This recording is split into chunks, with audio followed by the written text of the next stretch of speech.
Muy buenas noches, señores. Bienvenidos. Bendito Señor, te damos gracias porque eres bueno, por cuidar de nosotros, Señor, por cuidar de esta tu creación.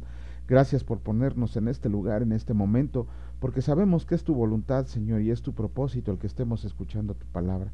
Te agradecemos infinitamente que nos des este privilegio, Señor, de poder compartirla con los demás, perdón, y que sigamos adelante todo el tiempo que tú a su le dispongas. Bendito seas, Padre, por siempre y para siempre. Amén. Muy buenas noches, señores y señoras, porque luego se quejan de que nada más digo señores, pero como les digo, cuando hablo así es porque me refiero a toda la creación del Señor. Vamos a ver qué dice nuestro hermano Raimundo acerca del versículo del día de hoy, que fue a la iglesia de Galacia, capítulo 4, versículo 7, y que escrito está: Así que ya no eres esclavo, sino hijo, y si hijo, también heredero de Dios por medio de Cristo. Esta hermosa y grandiosa libertad lleva implícito el amor de Dios que es eterno. Por lo tanto, para disfrutar todo esto, solo hay que ser obedientes al Padre que está en todo lugar, atento a toda su creación. Y para aquellos que confiesan que Jesús es el Hijo de Dios y nuestro Maestro que nos enseña por escrito y testimonio la forma de agradar al Padre eterno, nos reitera por escrito así: Si guardan mis mandamientos, permanecen en mi amor, así como yo he guardado los mandamientos de mi Padre y permanezco en su amor. Juan 15:10.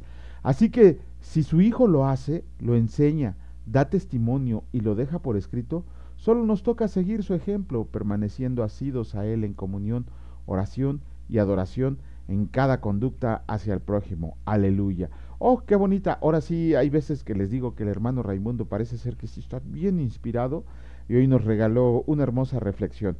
Vámonos de inmediato a la lectura. Seguimos con el libro segundo de los Reyes y vamos a leer el capítulo 13, iniciar con el capítulo 13, y el Señor dice así: Reinado de Joacás.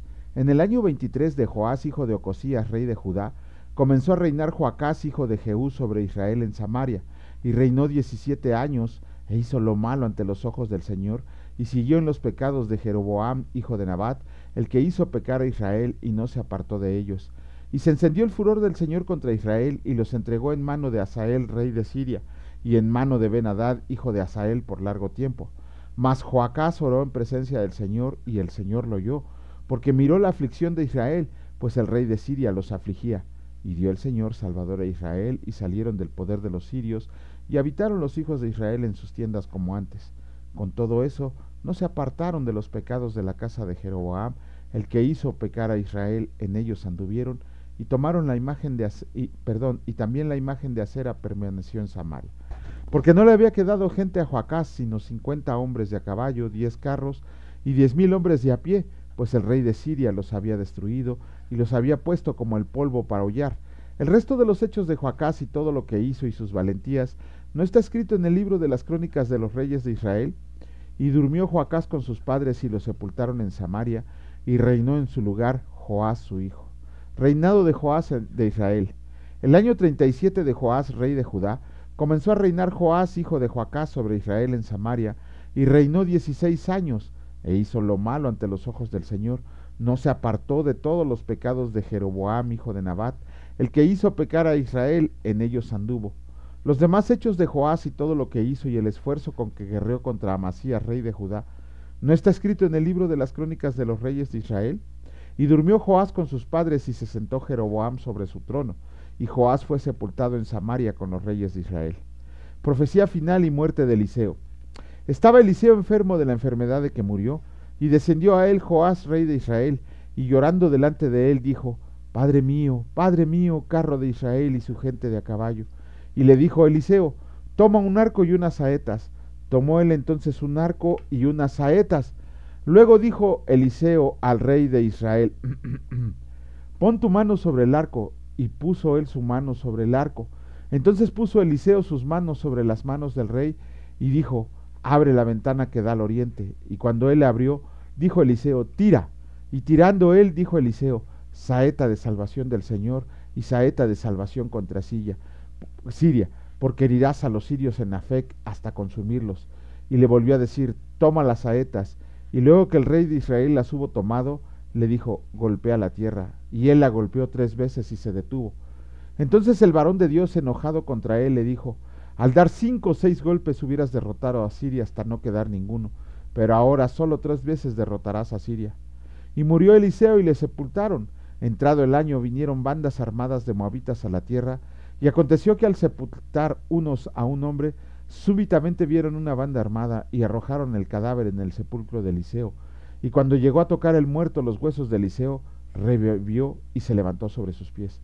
Hazael, pues, rey de Siria, afligió a Israel todo el tiempo de Joacás, mas el Señor tuvo misericordia de ellos, y se compadeció de ellos y los miró a causa de su pacto con Abraham, Isaac y Jacob, y no quiso destruirlos ni echarlos de delante de su presencia hasta hoy. Y murió Hazael, rey de Siria, y reinó en su lugar Ben-Hadad su hijo. Y volvió Joás, hijo de Joacás, y tomó de mano de Ben-Hadad, hijo de Hazael, las ciudades que éste había tomado en guerra de mano de Joacás su padre. 3 veces lo derrotó Joás y restituyó las ciudades de Israel. Capítulo 14 del libro segundo de Reyes. El Señor dice así: Reinado de Amasías. En el año segundo de Joás, hijo de Joacás, rey de Israel, comenzó a reinar Amasías, hijo de Joás, rey de Judá. Cuando comenzó a reinar era de 25 años, y 29 años reinó en Jerusalén. El nombre de su madre fue Joadán, de Jerusalén, y él hizo lo recto ante los ojos del Señor, aunque no como David su padre, hizo conforme a todas las cosas que había hecho Joás su padre. Con todo eso los lugares altos no fueron quitados, porque el pueblo aún sacrificaba y quemaba incienso en esos lugares altos. Y cuando hubo afirmado en sus manos el reino, mató a los siervos que habían dado muerte al rey su padre. Pero no mató a los hijos de los que les dieron muerte, conforme a lo que escrito está en el libro de la ley de Moisés, donde el Señor mandó diciendo: No matarán a los padres por los hijos, ni a los hijos por los padres, sino que cada uno morirá por su propio pecado. Este mató asimismo a 10,000 edomitas en el valle de la Sal, y tomó a Sela en batalla y la llamó Jocteel hasta hoy. Entonces Amasías envió mensajeros a Joás, hijo de Joacás, hijo de Jehú, rey de Israel, diciendo: Ven, para que nos veamos las caras. Y Joás, rey de Israel, envió a Amasías, rey de Judá, esta respuesta: El cardo que está en el Líbano envió a decir al cedro que está en el Líbano: Da a tu hija por mujer a mi hijo. Y pasaron las fieras que están en el Líbano y hollaron el cardo. Ciertamente has derrotado a Edom y tu corazón se ha envanecido. Glóriate pues, mas quédate en tu casa. ¿Para qué te metes en un mal para que caigas tú y Judá contigo? Pero Amasías no escuchó, por lo cual subió Joás, rey de Israel, y se vieron las caras él y Amasías, rey de Judá, en Bet-Semes, que es de Judá. Y Judá cayó delante de Israel y huyeron cada uno a su tienda. Además Joás, rey de Israel, tomó a Amasías, rey de Judá, hijo de Joás, hijo de Ocosías, en Bet-Semes, y vino a Jerusalén, y rompió el muro de Jerusalén desde la puerta de Efraín hasta la puerta de la esquina, 400 codos, y tomó todo el oro y la plata y todos los utensilios que fueron hallados en la casa del Señor, y en los tesoros de la casa del rey, y a los hijos tomó en rehenes, y volvió a Samaria. Los demás hechos que ejecutó Joás y sus hazañas, y cómo peleó contra Amasías, rey de Judá, ¿no está escrito en el libro de las crónicas de los reyes de Israel? Y durmió Joás con sus padres y fue sepultado en Samaria con los reyes de Israel, y reinó en su lugar Jeroboam su hijo. Y Amasías, hijo de Joás, rey de Judá, vivió después de la muerte de Joás, hijo de Joacás, rey de Israel, 15 años. Los demás hechos de Amasías ¿no están escritos en el libro de las crónicas de los reyes de Judá? Conspiraron contra él en Jerusalén, y él huyó a Laquis, pero le persiguieron hasta Laquis, y allá lo mataron. Lo trajeron luego sobre caballos, y lo sepultaron en Jerusalén con sus padres, en la ciudad de David. Entonces todo el pueblo de Judá tomó a Azarías, que era de 16 años, y lo hicieron rey en lugar de Amasías su padre. Reedificó él a Elat, y lo restituyó a Judá, después que el rey durmió con sus padres. Reinado de Jeroboam II.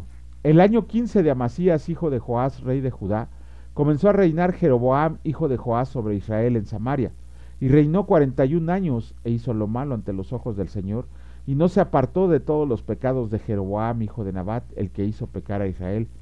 Él restauró los límites de Israel desde la entrada de Amat hasta el mar de Alarabá, conforme a la palabra del Señor Dios de Israel, la cual él había hablado por su siervo Jonás, hijo de Amitai, profeta que fue de Gat-Hefer, porque el Señor miró la muy amarga aflicción de Israel, que no había siervo ni libre, ni quien diera ayuda a Israel. Y el Señor no había determinado raer el nombre de Israel de debajo del cielo. Por tanto, lo salvó por mano de Jeroboam, hijo de Joás. Los demás hechos de Jeroboam y todo lo que hizo y su valentía, y todas las guerras que hizo y cómo restituyó el dominio de Israel a Damasco y Amat, que había pertenecido a Judá, ¿No está escrito en el libro de las crónicas de los reyes de Israel? Y durmió Jeroboam con sus padres, los reyes de Israel, y reinó en su lugar Zacarías su hijo. Capítulo 15 del segundo libro de Reyes, el Señor dice así: Reinado de Azarías. En el año 27 de Jeroboam, rey de Israel, comenzó a reinar Azarías, hijo de Amasías, rey de Judá. Cuando comenzó a reinar era de 16 años, y 52 años reinó en Jerusalén. El nombre de su madre fue Jocalías de Jerusalén. E hizo lo recto ante los ojos del Señor, conforme a todas las cosas que su padre Amasías había hecho. Con todo eso, los lugares altos no se quitaron, porque el pueblo sacrificaba a Ud y quemaba incienso en los lugares altos. Mas el Señor hirió al rey con lepra, y estuvo leproso hasta el día de su muerte, y habitó en casa separada. Y Jotam, hijo del rey, tenía el cargo del palacio, gobernando al pueblo. Los demás hechos de Azarías y todo lo que hizo, ¿no está escrito en el libro de las crónicas de los reyes de Judá?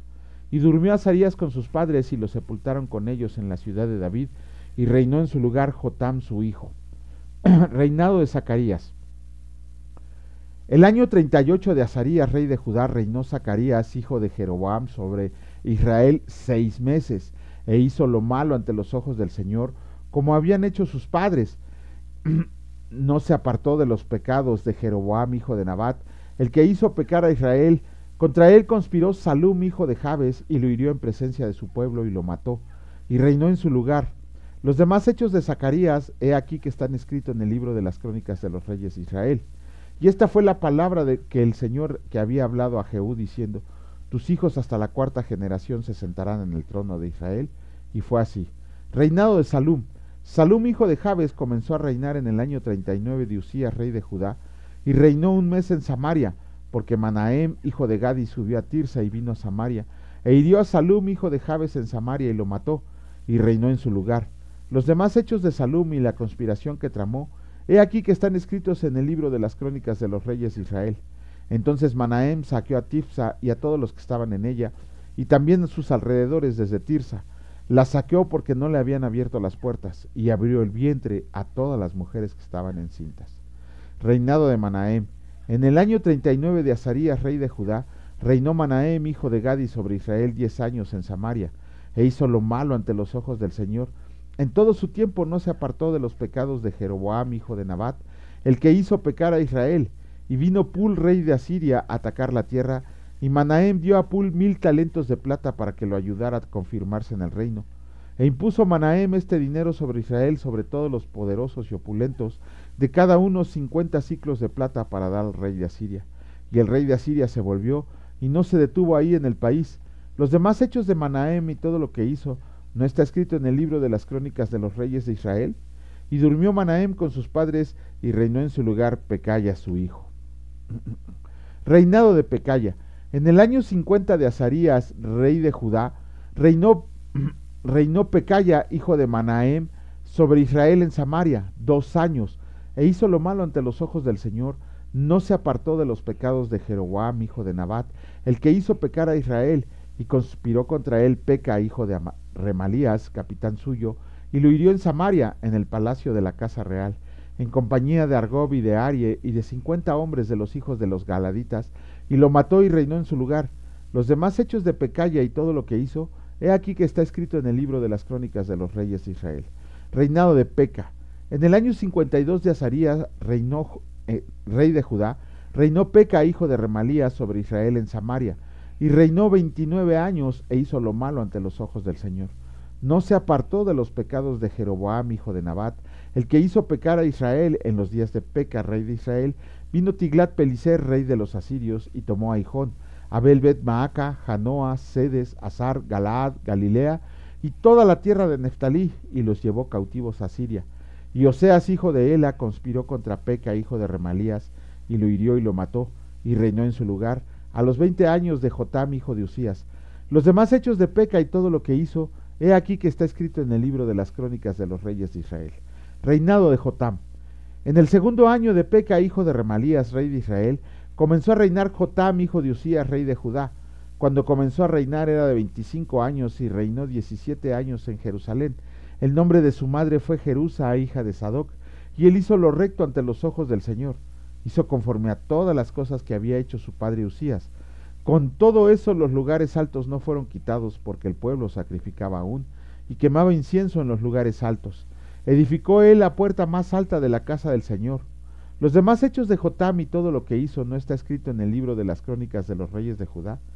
En aquel tiempo comenzó el Señor a enviar contra Judá a Resín rey de Siria y a Peca hijo de Remalías.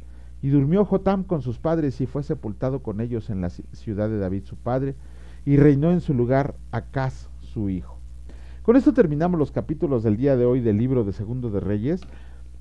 Una cosa en común que tenemos que ver es que todos los reyes, unos hicieron lo malo, les valió queso la ley de Dios y ellos hicieron conforme a su voluntad. Y otros trataron de hacer lo bueno ante los ojos del Señor, pero aún así no lo hicieron al 100%. Al contrario, ¿no? Creo que iban cayendo en pecado cada vez más. Pero la palabra nos dice que ellos continuaron el pecado de Jeroboam. Espero que recuerden cuál es ese pecado de Jeroboam. Si no lo recuerdan, pues vuelvan a leer el inicio del capítulo, del segundo libro de Reyes.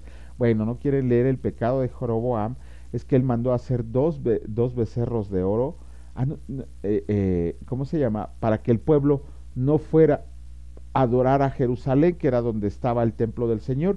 Entonces él pensaba que si la gente se iba allá, le iban a dar la espalda y se iban a volver a Roboam, que era el rey de Judá, el hijo de Salomón. Entonces él hizo estos becerros de oro, uno puso en Dan y otro puso, si no mal me equivoco, en Berseba, para que la gente fuera a adorar a esos becerros, engañándolos con que eran los dioses que los habían sacado, que era el Dios que los había sacado de Egipto. Y toda la gente se lo creyó, como muchas veces pasa el día de hoy, que dice por ahí un refrán popular que el que no conoce a Dios, a cualquier barbón se le hinca.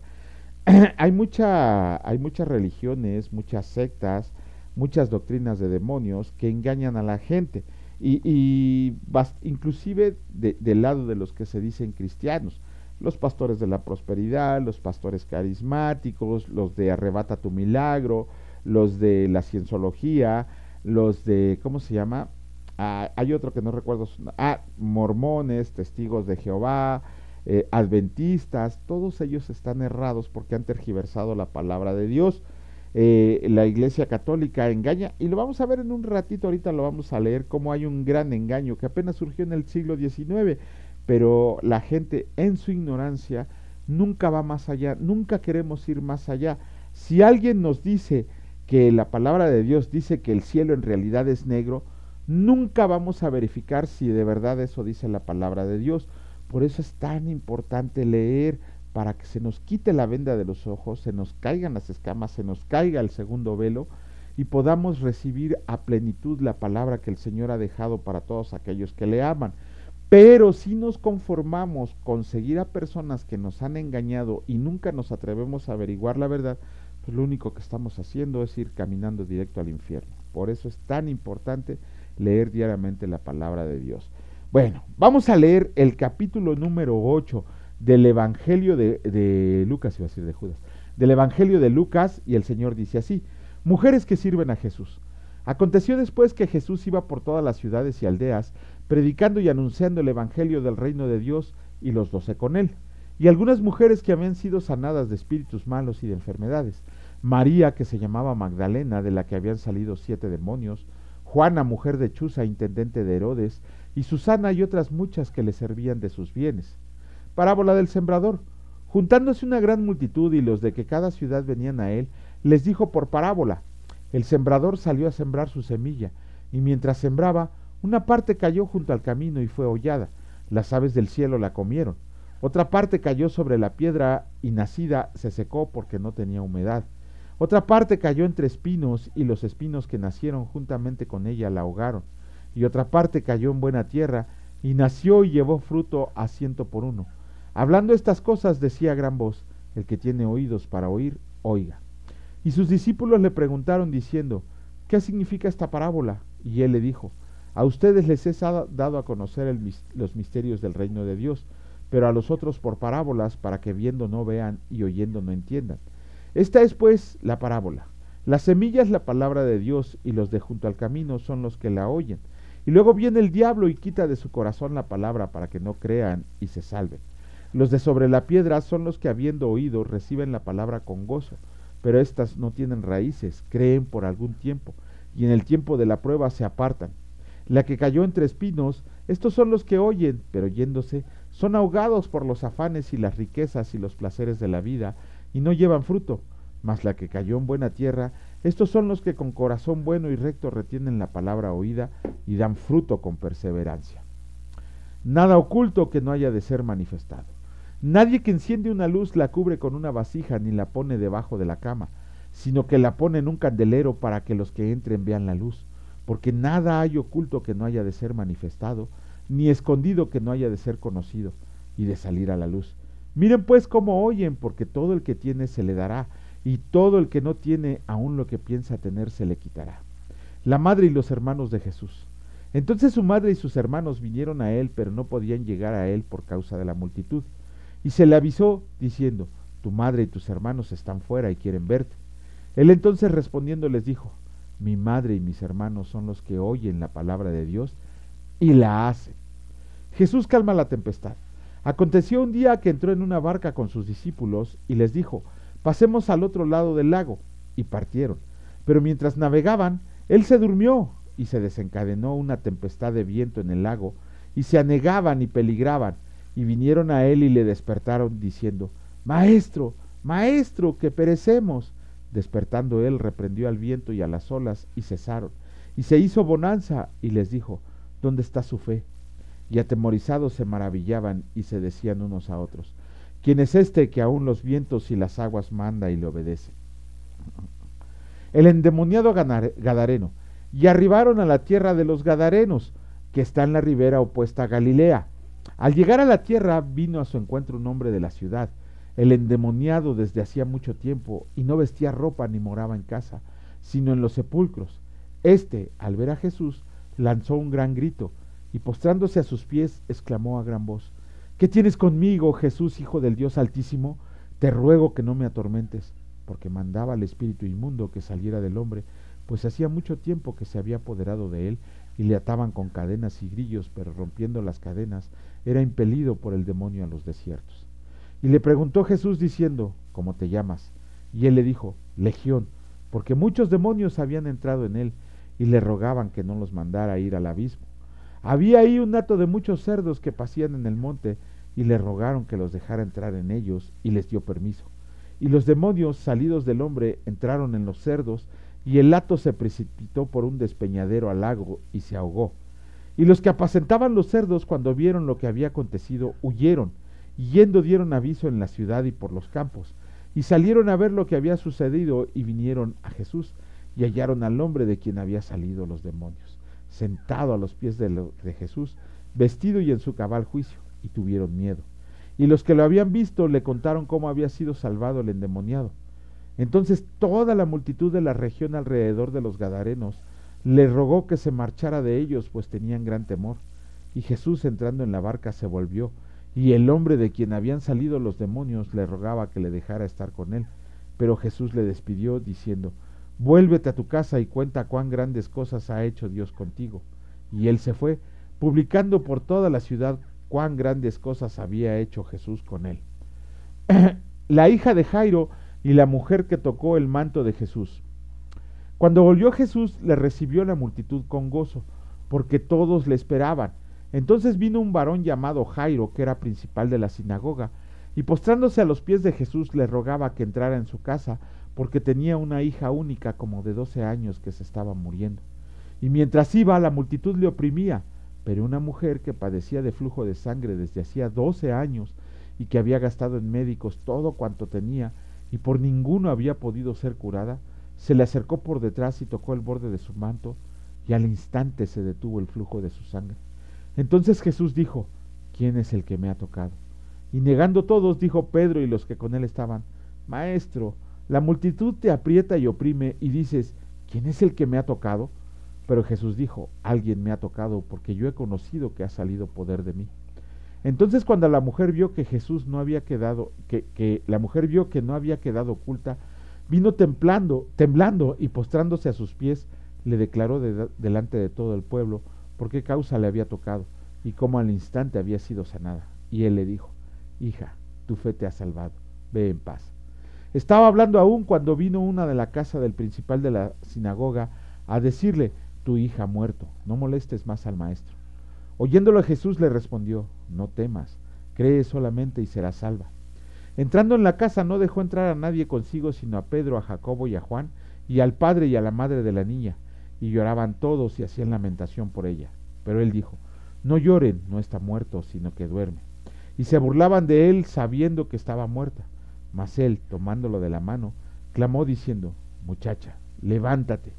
Entonces su espíritu volvió e inmediatamente se levantó y él mandó que se le diera de comer. Y sus padres estaban atónitos, pero Jesús les mandó que a nadie dijeran lo que había sucedido. Con eso terminamos la lectura del capítulo 8 y híjole, esto último es impresionante, una orden del Señor, ni los muertos la desobedecen. La muchacha, la hija de Jairo, ya había entregado el equipo, como decimos acá en México, ya había entregado el espíritu. Sin embargo, la orden de Jesús, muchacha, levántate, aún muerta, obedeció la voz de nuestro poderoso Señor. Cuando la palabra dice que no hay nada oculto que no haya de ser manifestado, obviamente se refiere al Evangelio. Nosotros cuando recibimos al Señor Jesucristo, cuando recibimos el Evangelio de Dios, nos volvemos luz al mundo por lo que nos ha dado el Señor. Y es nuestra obligación compartir ese Evangelio, no guardarlo, no esconderlo. Hay muchos hermanos, conozco muchísimos hermanos, que dicen ellos que no han sido llamados a ese ministerio, a de compartir el Evangelio, cuando ni siquiera es un ministerio, es una obligación, es un mandato del Señor. Ya leímos Mateo 28, versículos 18 al 20, donde dice que nos obliga a compartir el Evangelio a todos los demás. Es una luz de salvación. Nosotros nos hemos vuelto luz para ellos porque cargamos con la luz de nuestro Señor Jesucristo, que nos ha encomendado que compartamos ese Evangelio siempre, que no lo dejemos oculto, sino que lo llevemos a las naciones. Y luego viene la madre y los hermanos de Jesús. Obviamente ellos estaban preocupados. De hecho, de la lectura de la palabra y de fuentes extrabíblicas, como en los escritos judíos, se menciona que los hermanos de Jesús lo consideraban un loco. Lo consideraban una persona que no estaba muy bien de sus facultades mentales por todo lo que decía. Cuando decía que, aunque no lo dijo explícitamente que era Dios, sí dijo, yo y mi Padre somos uno mismo. Entonces ellos estaban muy preocupados por lo que estaba haciendo Jesús y por lo que había pasado. Recuerdan que habíamos leído que Jesús iba a ser despeñado por lo que había dicho. Entonces sus hermanos vinieron obviamente con la inquietud de decirle, ya bájale, ya compórtate, ya no andes haciendo tonterías. Y cuando le avisaron a nuestro Señor Jesucristo que su madre y sus hermanos estaban ahí con él, el Señor Jesús dijo, mi madre y mis hermanos son los que cumplen la palabra de Dios, los que leen la palabra de Dios y además la hacen. Dice la palabra aquí, ¿cómo se llama? Los que oyen la palabra de Dios. Fíjense nada más lo que dice. Los que oyen la palabra de Dios, pero además la hacen. Esos son la madre y los hermanos de Jesús. Imagínense, no solamente, ya lo leímos en Judas, no solamente seamos oidores, sino que seamos hacedores de la palabra. Ahora bien, la Iglesia Católica, cuando la palabra dice que habla de los hermanos de Jesús, ellos dicen que se refiere a primos o hermanastros por parte de José. Esto no tiene ningún fundamento bíblico y mucho menos idiomático, porque desconocen el griego koine. Este pensamiento que ellos dicen que no tuvo hermanos Jesús es por quererle dar el concepto de virginidad perpetua a María, y esto deviene de la edad del oscurantismo, de la Edad Media. Pero lo que están haciendo con María al decirle que tiene un estado perpetuo de virginidad, de pureza, no la están alabando, al contrario, la están menospreciando como mujer. ¿Por qué? Toda mujer en el Antiguo Testamento y en el Nuevo Testamento que no daba hijos, que era estéril, era considerada así como que de mucho menos valor, como que no valía la pena como mujer. Entonces, cuando la Iglesia Católica habla de la inmaculada pureza de María, de su virginidad perpetua, en vez de exaltarla, en realidad la están menospreciando conforme a lo que dice la palabra de Dios, tanto en el Antiguo como en el Nuevo Testamento. Porque cuando el Señor a una mujer estéril le daba un hijo, casi era fiesta, ¿cómo se llama? En todo el pueblo, al saber que nuestro Dios había realizado un milagro tan sorprendente en esa mujer. Ahora bien, este concepto no es bíblico, no es idiomático. Este concepto apenas fue introducido en el siglo XIX por el Papa Pío IX. Ajá. Este sujeto, sin ningún conocimiento de los hechos históricos, se atrevió a decir esto, que había ocurrido 1900 años antes. Exhibió, como lo hace ese mequetrefe llamado Luis Toro, una gran ignorancia de la palabra de Dios para decir, se le ocurrió decir, vamos a decir que María es virgen eternamente, pero ni siquiera es algo que venga de 350 o de más para allá. Pío IX lo instituyó en el siglo XIX, pero los católicos lo creen a pie en juntillas por no estudiar la palabra de Dios y por no dedicarse a leerla y por creerle a un hombre insensato sin ningún conocimiento de lo que dice la historia ni lo que dice verdaderamente la palabra de Dios. Bendito Señor y Dios Padre Todopoderoso. Gracias, Señor, por quitarnos la venda de los ojos, porque diariamente nos das una grande enseñanza acerca de lo que tú quieres y anhelas que hagamos, Señor, conforme a la lectura de tu palabra. Nosotros somos hermanos de Dios, Señor, cuando oímos tu palabra, pero sobre todo la ponemos por obra. No solamente es oírla, sino estudiarla, Señor, meditarla para saber qué es lo que tú quieres y cómo comportarnos. Gracias, bendito Señor, porque sabemos que tú has dispuesto estos tiempos, que tú has dispuesto esta lectura, para que podamos seguir adelante, confirmando, Señor, que tú quieres que hagamos tu voluntad. Gracias, bendito Padre, en el precioso nombre de mi Señor y Salvador Cristo Jesús.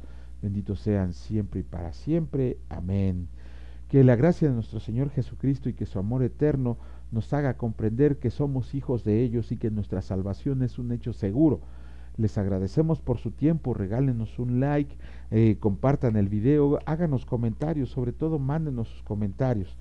Sin más, si Dios lo permite, nos vemos el día de mañana. Cuídense mucho, hasta luego.